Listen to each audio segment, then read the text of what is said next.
ഇവിടെ പാണ്ഡവന്മാർ മഹാപ്രസ്ഥാനത്തിന് പോയി പരീക്ഷത്ത് മഹാരാജാവ് രാജ്യം ഭരിക്കുന്നു.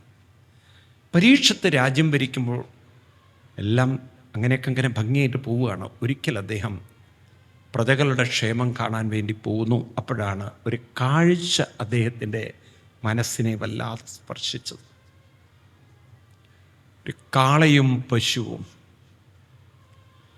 അതിൽ കാളയുടെ 3 കാലുകൾ തളർന്ന് ഒടിഞ്ഞ് തൂങ്ങിയിരിക്കുന്നു. ഒരു കാലിൽ അങ്ങനെ വേദനയോടെ അതങ്ങനെ നിൽക്കാൻ ശ്രമിക്കുകയാണ്. പശു കരഞ്ഞുകൊണ്ടിരിക്കുന്നു. കോപിഷ്ഠനായ രാജാവ് പെട്ടെന്ന് സടകുടഞ്ഞെണീറ്റ് തൻ്റെ കുതിരപ്പുറത്തുനിന്ന് ചാടി വാളൂരി, ആരാണ് ഈ ക്രൂരകൃത്യം ചെയ്തത്? എൻ്റെ രാജ്യത്ത് ഈ കാളയോട് ആരാണ് ഈ നിന്ദ്യമായ പ്രവൃത്തി ചെയ്തത്? ആ ദുഷ്ടനെ ഞാൻ വെട്ടും. രാജാവിനത് താങ്ങാൻ പറ്റിയില്ല, ആ കാളയുടെ ദുരവസ്ഥ. രാജാവ് കുതിരപ്പുറത്തുനിന്ന് ഇറങ്ങി ആ പശു രാജാവിൻ്റെ കണ്ണിലേക്ക് നോക്കി. കാളയും രാജാവിനെ നോക്കുന്നു. രാജാവിന് മനസ്സിലായി, ഇതൊരു കാളയും പശുവും അല്ല. രാജാവ് തൻ്റെ വാളെല്ലാം ഉറയിൽ തിരിച്ചിട്ടു. കൈകൂപ്പിക്കൊണ്ട് ചോദിച്ചു, നിങ്ങളാരോ ദേവീദേവന്മാരാണെന്ന് തോന്നുന്നു.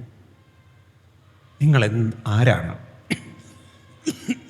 എനിക്ക് മനസ്സിലായില്ല.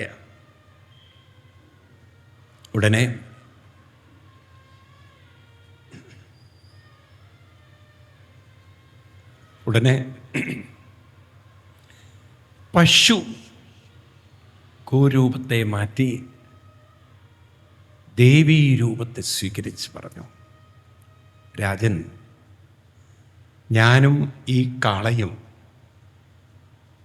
2 ശക്തികളാണ്, 2 പ്രതീകങ്ങളാണ്. ഞാൻ ഭൂമി ദേവിയാണ്. കാളയാവട്ടെ ധർമ്മമൂർത്തിയാണ്. ആരാണ്? ധർമ്മത്തിൻ്റെ പ്രതീകം.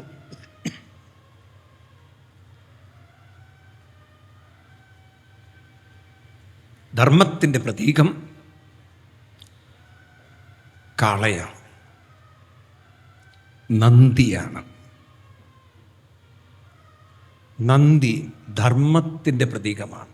എപ്പോഴും ധർമ്മം എന്ന വാക്ക് പറയുമ്പോൾ കാളയാണ് ഋഷിവര്യന്മാർ പ്രതീകാക്കി.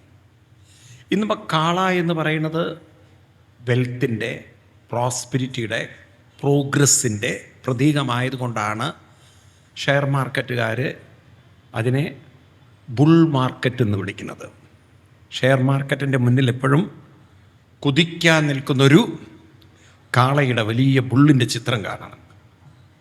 അതൊരു സ്ട്രെങ്ത്തിൻ്റെ പ്രതീകമാക്കിയാണ് വെച്ചിരിക്കുന്നത്. കാരണം കാള ഉഴുതുമറിച്ച് ഐശ്വര്യമുണ്ടാക്കുന്നു എന്നതിൻ്റെ പ്രതീകമായി ഈ ഷെയർ മാർക്കറ്റും ഉഴുതുമറിച്ച് സമ്പൽ സമൃദ്ധമാക്കും എന്നാണ് അതിൻ്റെ ഒരു പ്രതീകാത്മകത. നോക്കൂ, ഭാരതീയർ പണ്ട് തന്നെ കാളയെ ധർമ്മത്തിൻ്റെ പ്രതീകമാക്കി വെച്ചിരുന്നു.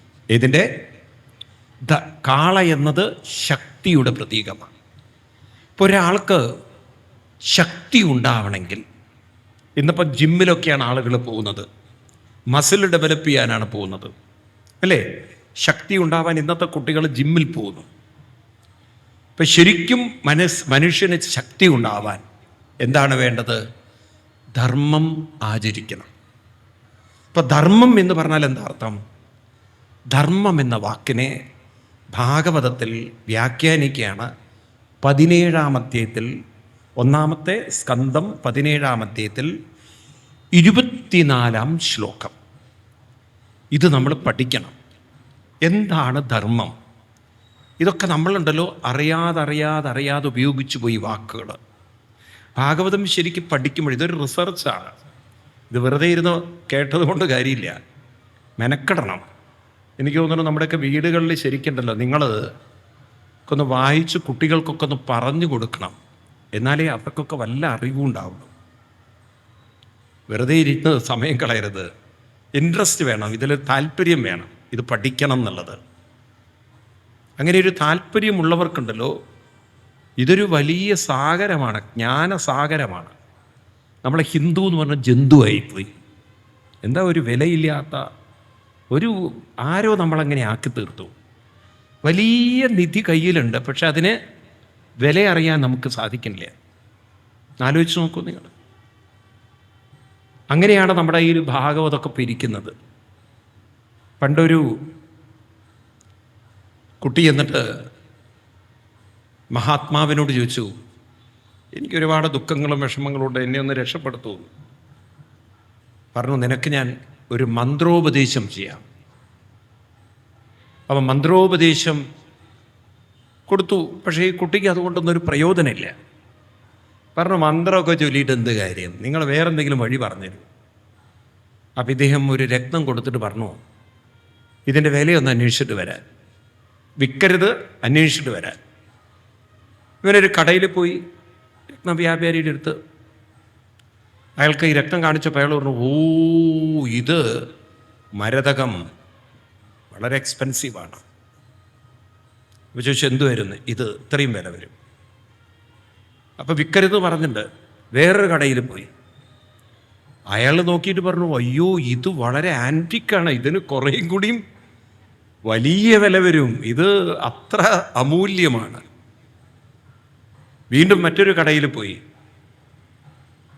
അവിടെ കൊണ്ട് കാണിച്ചും പറഞ്ഞു, ഇത് ഇന്ന രാജവംശം ഉള്ള കാലത്തുള്ള രത്നമാണ്, ഇതിൻ്റെ പണി ഇന്ന് ഈ പണി അറിയുന്നവർ വളരെ വിരളമാണ്, അതുകൊണ്ട് ഈ രത്നം കളയരുത്, ഇതിൻ്റെ വില നിശ്ചയിക്കാൻ പറ്റില്ല. ഇവൻ അന്തം വിട്ടുപോയി. എൻ്റെ ഈശ്വര, എൻ്റെ കയ്യിലുള്ള സാധനം ഇത്രയും അമൂല്യമോ? ഗുരുവിൻ്റെ അടുത്തെത്തി. ഗുരു പറഞ്ഞു, നീ നാമം ചൊല്ലിയപ്പോൾ നിനക്കതിൻ്റെ വില അറിയാത്ത പോയത്, ഞാൻ വില അറിയാത്തവനാണ് പറഞ്ഞു തന്നത്. ചൊല്ലി ചൊല്ലി കുറേ കഴിഞ്ഞാൽ നിനക്ക് നാമത്തിൻ്റെ വില അറിയുമ്പോൾ മനസ്സിലാവും, അത് അമൂല്യമായൊരു നിധിയാണ്. ഇതുപോലെയാണ് ഭാഗവതം. ഇപ്പം നിങ്ങൾക്ക് ഭാഗവതം എന്ന് പറഞ്ഞാൽ വെറും കഥാപുസ്തകമാണ്, അല്ലെങ്കിൽ സപ്താഹത്തിന് 7 ദിവസം കേട്ട് ഊണ് കഴിച്ചു പോകാനുള്ളൊരു സാധനമാണിത്. അങ്ങനെ അധപ്പതിപ്പിച്ചു നമ്മൾ. എന്നാൽ ഇതിൻ്റെ അകത്തുള്ള രത്നങ്ങൾ എത്രയാണ്! ഇതൊരു വലിയ നിധിയാണ്. പഠിക്കണം, താല്പര്യം വേണം, ഇൻട്രസ്റ്റ് വേണം. 17-ാം അധ്യായത്തിൽ ഇവിടെ ധർമ്മത്തെ വ്യാഖ്യാനിക്കുകയാണ്. വാട്ട് ഈസ് ധർമ്മം? ഇന്ന് ഈ വാക്കുകളൊക്കെ വളരെയധികം തെറ്റായി ഉപയോഗിക്കുന്ന വാക്കുകളാണ്, ധർമ്മം എന്നുള്ളത്.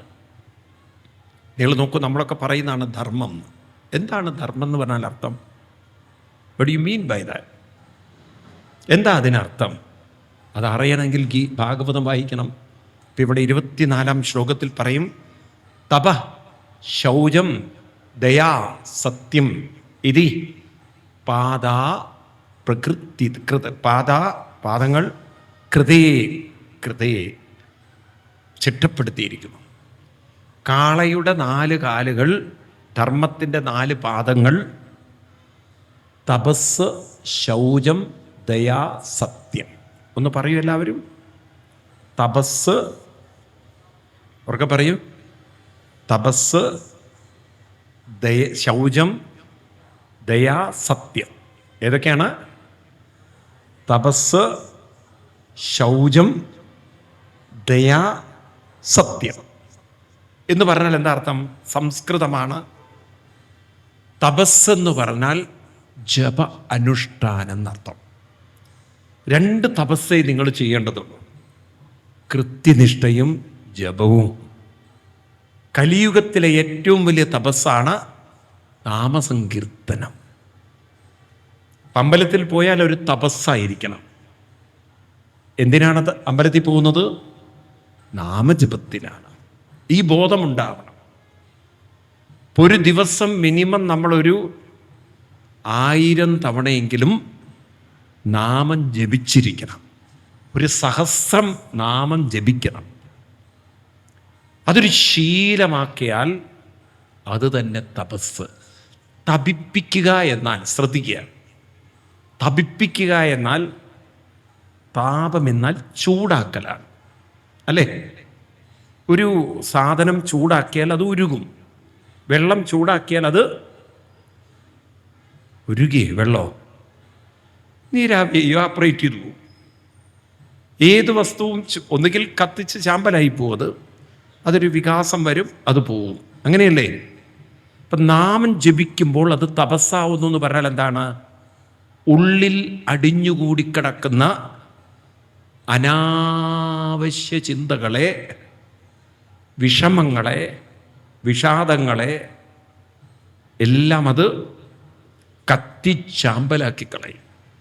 അപ്പം നാമജപത്തിന് നമ്മുടെ മനസ്സിനെ ശുദ്ധീകരിക്കാനുള്ള, ശാക്തീകരിക്കാനുള്ള, പവിത്രീകരിക്കാനുള്ളൊരു കഴിവുണ്ട്. ഏറ്റവും വലിയ തപസ് ഏതാണ്? നാമസങ്കീർത്തനം, നാമജപമാണ്. നാമം ജപിക്കാതെ നിങ്ങൾ ഏത് അമ്പലത്തിൽ പോയിട്ടും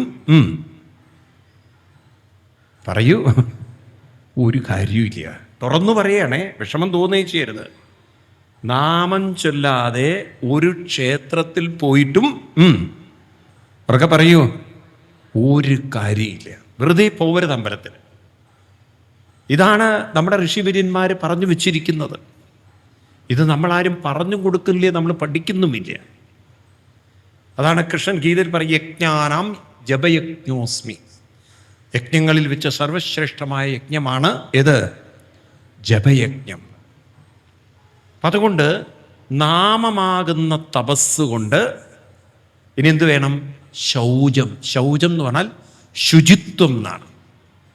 ശുചിത്വം എന്ന് പറഞ്ഞാൽ നമ്മുടെ പെരുമാറ്റങ്ങളാണ്, പ്രവൃത്തിയാണ്. ശുചിത്വമുള്ളവരാവുക എന്ന് പറഞ്ഞാൽ ഉള്ളിലുള്ള അഹങ്കാരത്തെ താഴ്ത്തി വയ്ക്കാനുള്ള വിനയമുള്ളവരാവുക. ശുചിത്വം അതാണ്. ശൗചം എന്ന് പറഞ്ഞാൽ മാലിന്യം കളയലാണ്. പണ്ട് കാലത്ത് ടോയ്ലറ്റിൽ പോയി വൃത്തിയാക്കുന്നതിനെയാണ് ശൗചം ചെയ്യുക എന്നൊരു ഭാഷയുണ്ട്. അതുകൊണ്ടാണ് ഈ ടോയ്ലറ്റിന് പണ്ട് കാലത്ത് പറയുക ശൗചാലയം എന്നാണ്. ഇപ്പോഴും പറയുന്നത് അല്ലേ? ശബരിമലയൊക്കെ പോകുമ്പോൾ എഴുതി വെച്ചിട്ടുണ്ടാവും, എന്ത്? ശൗചാലയം എന്ന് വെച്ചാൽ എന്താണ്? ശുചിത്വം ഉണ്ടാക്കേണ്ട സ്ഥലമാണ്. ശരീരത്തിൽ പറ്റിപ്പിടിച്ചിരിക്കുന്ന മാലിന്യങ്ങളെ കളയുക. അപ്പം മനസ്സിൻ്റെ ഏറ്റവും വലിയ മാലിന്യമാണ് ഞാനെന്ന ഭാവമതു. ഞാനെന്ന ഭാവമതു തോന്നൈക വേണമിക തോന്നുന്നതാകിലകിലം ഞാനിതെന്ന വഴി തോന്നേണമേ വരദ നാരായണായ നമ. ഒരു ക്ഷേത്രത്തിൽ പോയാൽ ജപിച്ചാൽ മാത്രം പോരാ, ശുചിത്വമുണ്ടാവണം. അതിനാണ് കായേന വാച മനസ്സേന്ദ്രിയർവാ ബുദ്ധ്യാത്മനാവാ പ്രകൃത സ്വഭാവ കരോമി യദ്യത് സകലം പരസ്മൈ നാരായണായേതി സമർപ്പയാമി. ആ ഞാനെന്നൊരു ഭാവം എൻ്റെ ഉള്ളിൽ ഒരിക്കലും വരരുത് ഭഗവാനെ. അങ്ങനെയൊരു വിനയമുള്ളവരാവുക, അതാണ് ശുചിത്വം. മൂന്നാമത്തതാണ് ദയ. മറ്റുള്ളവരോട് എന്ത് കാണിക്കണം? സഹായം ചെയ്യുക. എത്ര കണ്ട് നമ്മൾ സഹായം ചെയ്യുന്നുണ്ടോ അത് തിരിച്ച് നമുക്ക് ജീവിതത്തിൽ അനുഗ്രഹങ്ങളായി മാറും. എന്താണ് ഹിന്ദുവിന് ഒരു ഗതിയും കിട്ടാത്തത്? ഒരു സഹായം ചെയ്യില്ല. നിങ്ങളൊരു മുസ്ലിമിൻ്റെ ഇതെടുത്ത് നോക്കൂ. നിങ്ങൾ ഒരാൾക്ക് രക്തം കൊടുക്കേണ്ടി വന്നാൽ 10,000 പേരാ ബ്ലഡ് കൊടുക്കാൻ. കാരണം അവരങ്ങനെ സക്കാത്ത് കൊടുക്കുക. അവർക്കതുണ്ട്. അവരുടെ ഈ നോമ്പ് കാലം ഉണ്ടല്ലോ, മുസ്ലിങ്ങളെ സംബന്ധിച്ച് നോമ്പ് കാലത്ത് എന്ത് ചെയ്യണം? സക്കാത്ത് കൊടുക്കണം. സക്കാത്ത് കൊടുക്കും. മനസ്സിലായില്ലേ? അങ്ങനെ ഒരു വിശാലത അവരുടെ ഉള്ളിൽ ഉണ്ട്. ഞാനൊരിക്കലും വിദേശത്ത് താമസിക്കുകയാണ്. അപ്പം ഞാൻ താമസിക്കുന്ന നൈബർ ഒരു പാകിസ്ഥാനിയാണ്. ഞാൻ സ്വാമിയാണെന്നൊക്കെ പറഞ്ഞപ്പോൾ അവരെനിക്ക് ആ സ്ത്രീ കുറേ അവരുടെ ഒരു വലിയ ചപ്പാത്തി ഉണ്ട്, അതിന് വേറെന്തോ ആണ് പേര്. ഈ പാകിസ്ഥാനി റൊട്ടി നമ്മളെ പോലെയല്ല, അത് കുറച്ചുകൂടിയും വലുതാണ്. എന്നോട് പറഞ്ഞു, സ്വാമി ഞാൻ മാംസം ഒന്നും തൊട്ടിട്ടില്ല, സ്വാമി വരുന്നു എന്നൊക്കെ പറഞ്ഞപ്പോൾ പറഞ്ഞു എന്നോട്, നിങ്ങൾ ഇങ്ങനെയൊക്കെ ജീവിക്കുന്നവരാണ്, അതുകൊണ്ട് ഞാൻ ഇന്ന് അത്ര കുളിച്ച് ശുദ്ധമായി ഒക്കെ ഉണ്ടാക്കിയതാണ്, ഒരെണ്ണം കഴിക്കണമെന്ന്. കടന്നുറങ്ങാൻ പറ്റുന്ന അത്രയും വലിപ്പമുള്ളൊരു സാധനം, അതും പാകിസ്ഥാനി. നമുക്കിപ്പോൾ പാകിസ്ഥാനി എന്ന് പറഞ്ഞാലാണ് നന്നായില്ലേ? പക്ഷേ ഞാൻ അവരുടെ ആ ഭക്തി, അവരുടെ ആ ഒരു മനസ്സ് അത്രയും വൃത്തിയാണെന്നൊക്കെ പറഞ്ഞപ്പോൾ ഞാൻ അവരെ മുന്നിൽ വെച്ച് ഞാൻ പറഞ്ഞു, നിങ്ങളുടെ മുന്നിൽ തന്നെ കഴിക്കുക. പാവം, അവർക്കൊരു ഭക്തി. അപ്പോൾ ആ കൊടുക്കാനുള്ള മനസ്സ് അവരുടെ രക്തത്തിലുണ്ട്. നമ്മുടെ ജന്തുവിൻ്റെ ഉള്ളിൽ അതില്ല. എങ്ങനെ ഇങ്ങോട്ട് കിട്ടുമോ എന്നുള്ള. അതുകൊണ്ട് ഒരു മനുഷ്യൻ പോലും തിരിഞ്ഞു നോക്കണമില്ല. കേൾക്കണില്ലേ നിങ്ങൾ? ഓരോ വീട്ടിലും മരിച്ചിട്ട് 3-ാമത്തെ ദിവസം ചീഞ്ഞ് നാറിയിട്ട് അറിയുന്നത്. ആരും അന്വേഷിക്കാനുമില്ല, കാണാനുമില്ല. അതുകൊണ്ട് ദയ, മറ്റുള്ളവരോട് ദയ കാണിക്കുക. അറ്റ്ലീസ്റ്റ് 2 വാക്കുകളെങ്കിലും. സുഖല്ലേ ഇല്ലേ? പഴയ കാലത്തൊക്കെ ഒരു ഗ്രാമത്തിലൊക്കെ നാട്ടുകാർ പരസ്പരം മിണ്ടിപ്പറയുന്നൊരു കാലം ഉണ്ടായിരുന്നോ? എന്താ ഒന്നും മിണ്ടാത്തത്? പഴയ കാലത്ത് കുട്ടികൾ, ഇപ്പം ഒരു പെൺകുട്ടി പ്രസവിച്ചിട്ടുണ്ടെങ്കിൽ ആ കുഞ്ഞിന് പാല് കൊടുക്കാൻ ആ ഗ്രാമത്തിലുള്ള സ്ത്രീകൾ ഉണ്ടായിരുന്നില്ലേ? ഉണ്ടായിരുന്നോ ഇല്ലയോ? അന്നത്തെ ഒരു കാലം. അപ്പം നോക്കൂ, അന്നത്തെ ആ കാലത്തെ സ്നേഹബന്ധങ്ങൾ. ഇന്നിപ്പം മനുഷ്യൻ സ്വാർത്ഥതയിലേക്കും അഹന്തയിലേക്കും തിരിഞ്ഞതോടുകൂടി ബന്ധങ്ങളിൽ നിന്നും ഒരാൾ സ്വന്തം വീട്ടുകാർ പോലും തിരിഞ്ഞു നോക്കാത്ത കാലമായിപ്പോയി. അപ്പം അതിനെന്ത് വേണം? ദയ വേണം. മറ്റുള്ളവരിലേക്ക് റീച്ച് ചെയ്യണം. മറ്റുള്ളവരെ എന്നാലാവുന്ന വിധത്തിൽ സഹായിച്ചാൽ എനിക്ക് കഷ്ടകാലം വരുമ്പോൾ എന്നെയും സഹായിക്കാൻ ആരെങ്കിലും ഉണ്ടാവും. മനസ്സിലായില്ലേ? നിങ്ങൾ നോക്കൂ, ഇന്നിപ്പോൾ ഹിന്ദുവിൻ്റെ അവസ്ഥയും മുസ്ലിമിൻ്റെ അവസ്ഥയും നോക്കുമ്പോണ്ടല്ലോ, നമ്മളെക്കാളും സാമ്പത്തികമായി പ്രോഗ്രസ് ചെയ്യുന്നത് ആരാ? ഈ പെരുമ്പാവൂർ ടൗൺ തന്നെ എടുത്ത് നോക്കിക്കോളൂ നിങ്ങൾ. ഒരു കാലഘട്ടത്തിൽ ഹിന്ദുക്കളൊക്കെ ആയിരുന്നു വലിയ ബിസിനസ്സുകാർ. ഇന്നിപ്പോൾ എവിടെ പോയി ഹിന്ദുക്കളൊക്കെ? മനസ്സിലാവുണ്ടല്ലോ അവരെങ്ങനെ പ്രോഗ്രസ് ചെയ്ത? അവർ പരസ്പരം സഹായിക്കാൻ തയ്യാറുണ്ട്. ഞാനിപ്പോൾ അടുത്ത കാലത്ത് എരുമേലി ക്ഷേത്രമില്ലേ, അവിടെ വാവരല്ല വാപുരനാണ് അയ്യപ്പസ്വാമിയുടെ സേനാധിപൻ എന്നൊരു ചരിത്രം. അത് തിരിച്ചറിഞ്ഞപ്പോൾ അതിന് വേണ്ടിയിട്ടുള്ളൊരു പ്രയത്നങ്ങളൊക്കെ കുറേ ആളുകളുടെ ആത്മാർത്ഥതയിൽ നടക്കുകയാണ്. അപ്പോൾ എനിക്ക് തോന്നുന്നു 2026 കൂടിയിട്ട് വാപുര ക്ഷേത്രം വരും അവിടെ അമ്പലത്തിൻ്റെ മുന്നിൽ. പക്ഷെ ആളുകൾ അത് പറഞ്ഞ് വാപുരനൊക്കെ കൂടി വാവരായി. അപ്പം അവിടുത്തെ ഒരു ജുമാ മസ്ജിദ് പള്ളി അവിടെ ഇവിടെ എരുമേലില്ലേ? കണ്ടില്ലേ നിങ്ങൾ? മരയ്ക്ക് പോയവർ കണ്ടിട്ടില്ലേ? എല്ലാവരും വാവര് സ്വാമി. പേട്ടതുള്ളൽ മുഴുവൻ എവിടുന്നായി? പേട്ടതുള്ളി എരുമേലി അമ്പലത്തിൽ പോകുന്നത് എവിടുന്നാ തുടങ്ങുക? എന്താ നിങ്ങൾ മിണ്ടാത്തത്? ഈ പള്ളിയിൽ നിന്നാണ് തുടങ്ങുക. ആണോ അല്ലയോ? കോടിക്കണക്കിന് വരുമാനമാണ് ആ പള്ളിയിൽ. ഒരു വർഷം 3 കോടിയോ 4 കോടിയോ രൂപ വരും. കിട്ടുന്ന പണം മുഴുവൻ ഇവരെന്ത് ചെയ്യുന്നറിയോ? അവരുടെ കമ്മ്യൂണിറ്റിക്ക് നിങ്ങൾക്കറിയാലോ, ഈ മുസ്ലിം കമ്മ്യൂണിറ്റിയിൽ ഇൻഡസ്ട്രി ലോൺ ഉണ്ടെന്നൊക്കെ കേട്ടില്ലേ നിങ്ങൾ? ഈ ഇൻഡസ്ട്രി ലോണൊക്കെ കൊടുത്ത് അവർ സപ്പോർട്ട് ചെയ്യും. ആ എരുമേലി മൊത്തം അവർ വാങ്ങിച്ചവരുടെ കയ്യിലാക്കി. ഇന്നിപ്പോൾ ഒരു എരുമേലി പോയിട്ട്, ഞാനൊരു കമ്മ്യൂണിറ്റിയെ കുറ്റം പറയില്ല, ഈ വർഷം പോലും പ്രശ്നമുണ്ടായി. എന്താണെന്നറിയോ? ഈ പേട്ട തുള്ളുന്നവർ അസ്ത്രം ഇതൊക്കെ കണ്ടില്ലേ? കുറേ കളറൊക്കെ വാരി തേച്ച് ഇല്ലേ? ഒരു ചെറിയ മുളയുടെ കമ്പനിയാണ് അവിടെ അസ്ത്രമൊക്കെ വെച്ചുകൊണ്ടാണ് അവർ പോവുക. ഈ ഒരു മുളയുടെ കമ്പനി 30 രൂപ. ഈ പൊടികളൊക്കെ കൂടി ചേർത്ത് ഒരു പേപ്പറിൽ ഇത്തിരി അതിന് 30 രൂപ. ഇത് വലിയ പ്രശ്നം ഉണ്ടാക്കി. അവിടെ കലക്ടർ പോലും അതിനനുകൂലമായിട്ട് നിൽക്കുകയായിരുന്നു. അങ്ങനെ കുറേ ഹിന്ദു സംഘടനകളൊക്കെ ഇടപെട്ടു. അവിടെ ഹിന്ദു സമൂഹത്തിന് ഒന്നും ചെയ്യാൻ പറ്റാത്തൊരവസ്ഥ വന്നു. പക്ഷെ ഇപ്പം കലക്ടർക്ക് ഇടപെട്ടിട്ട് കുറേ പ്രശ്നം തീർത്തു. അപ്പം ഇതെന്താ നമുക്ക് മനസ്സിലാവണില്ല.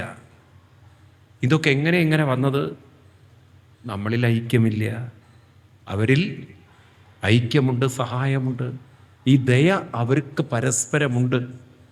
നമുക്ക് ആ ദയ എന്നൊരു സംസ്കാരം കുറഞ്ഞുപോയി. അതുകൊണ്ട് ഹിന്ദു ഒറ്റപ്പെടുന്നു. ഇന്ന് ഈ കേരളത്തിലെ അവസ്ഥ എന്താണെന്നറിയോ? ഞാൻ ഉള്ളത് പറയുകയാണ്. ഒരു ശബ്ദമില്ലാതെ എല്ലാം സഹിക്കാനും എല്ലാം അനുഭവിക്കാനും വിധിക്കപ്പെട്ട വിഭാഗമായി ആര് മാറിക്കൊണ്ടിരിക്കുകയാണ്? പറയൂ. ഹിന്ദു മാറിക്കൊണ്ട് നമ്മൾ അറിയുന്നില്ല. Silently we are killed. Silently we are slowly pushed out. നമ്മൾ താഴോട്ട് പോവുകയാണ്.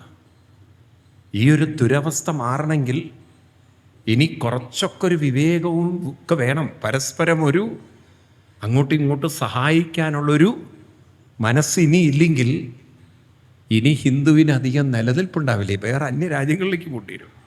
ഞാനൊരു മതപരമായ പ്രശ്നമല്ല പറയണത്, ഒരു യാഥാർത്ഥ്യം നിങ്ങളുടെ മുന്നിൽ അവതരിപ്പിക്കുകയാണ്. നമ്മളെല്ലാ മതങ്ങളെയും ബഹുമാനിക്കുന്ന, ആദരിക്കുന്ന ഒരു സംസ്കാരം നമുക്കുണ്ട്. അതുകൊണ്ടാണല്ലോ ഇതര മതങ്ങൾ ഇവിടെ വളർന്നത്, അല്ലേ? ഒരു മതത്തോട് നമുക്ക് യാതൊരു വിരോധവും ഇല്ല. ഉണ്ടോ? നമ്മുടെ ഒന്നും കൾച്ചറിൽ മറ്റൊരു മതത്തെ വെറുക്കണമെന്നോ അകറ്റണമെന്നോ ഒന്നുമില്ല. ഉണ്ടോ? പക്ഷേ ഒരു കാര്യം നമ്മൾ നോക്കിയില്ല, നമ്മുടെ സമൂഹം എങ്ങനെ വളരണം എന്ന് നമ്മൾ നോക്കിയില്ല. രാഷ്ട്രീയക്കാർക്കും അതിൽ വലിയ താല്പര്യമില്ല. നിങ്ങൾ നോക്കൂ, കോടിക്കണക്കിന് രൂപ ക്ഷേത്രങ്ങളിലുണ്ടാവും. ഈ പെരുമ്പാവൂർ ക്ഷേത്രത്തിലും ഉണ്ടാവും ഒരുപക്ഷെ ദേവസ്വത്തിൻ്റെ അക്കൗണ്ടിൽ കോടികൾ. അമ്പലത്തിൻ്റെ അവസ്ഥ നോക്കൂ നിങ്ങൾ. ഓട് വെട്ടിയിട്ടും അവിടെ അത് കീറിപ്പൊളിഞ്ഞിട്ടും വഴി ഉടഞ്ഞിട്ടും എന്തെങ്കിലുമൊക്കെ ഉണ്ടാവും. കാരണം നമ്മുടെ ഒരു ദുരവസ്ഥ അതാണ്. വലിയ ദുരഭിമാനത്തിൽ ജീവിക്കുകയാണ് ഹിന്ദു എന്ന്. എന്നാൽ ഒരു അടിമയെപ്പോലെയെല്ലാം കൊണ്ടും സഹിച്ചും ഇങ്ങനെ ഒരു ജീവിതം നയിക്കേണ്ട ഗതികേടലാണ് ഹിന്ദു. ആണോ അല്ലയോ? സത്യം പറയൂ, ഞാൻ പറഞ്ഞത് ശരിയാണോ? എന്താ കാരണം? സമ്പത്തില്ലാത്തതുകൊണ്ടല്ല. ഗുരുവായൂരിൽ എന്താ സമ്പത്തിന് കുറവ്? ശബരിമലയിൽ എന്താ കുറവ്? കാരണം ഹിന്ദു അങ്ങനെ ഒരു മെൻറ്റാലിറ്റി ജീവിച്ചു പോയി.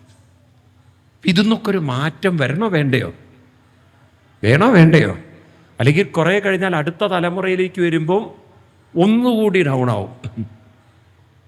കാരണം സാമ്പത്തികമായി പിന്നോട്ട്, ഐക്യത്തിലും പിന്നോട്ട്, ഒരുമയും ഇല്ലെങ്കിൽ എരുമയെ വളർത്തി ജീവിക്കേണ്ടി വരും. മനസ്സിലായില്ലേ? അതും നടക്കുമെന്ന് എനിക്കറിയില്ല.